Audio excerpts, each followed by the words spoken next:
Good morning. This morning is the summer solstice. It is the longest day of the year in the Northern Hemisphere. Here is how much daylight you can expect if the skies are clear. In Washington, D.C., about 14 hours and 55 minutes of daylight. The good news is that the Strait of Hormuz is open again after Iran and the United States signed a memorandum of understanding this week. The bad news, it may be too late to prevent serious supply problems.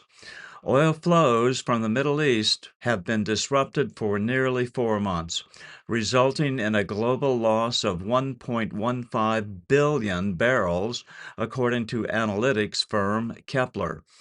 This has left the market in a precarious position. International Energy Agency strategic reserves are at their lowest since 1990.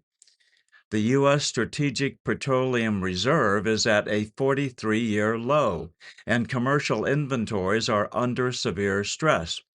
President Donald Trump warned at the G7 in Versailles that reserves could run out in about 4 weeks, potentially triggering an economic catastrophe.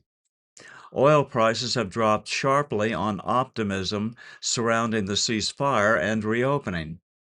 Brent crude fell from a wartime peak of $126.41 to below $80 per barrel. However, the reopening won't immediately restore normal supply. The strait must be demined, tankers repositioned, production restarted, and oil transported, a process that could take months, according to industry experts. Global stockpiles have already fallen by 190 million barrels. Key hubs like Cushing, Oklahoma, are at operational stress levels where usable oil is running low and pressure in the pipelines is harder to maintain. Similar strains are appearing worldwide. Analysts argue that the market has gotten ahead of itself. Even with increasing production, replenishing 1.15 billion barrels could take a year. Physical barrels still matter, and prices may need to rise again to reflect the inventory reality. Others are more cautious.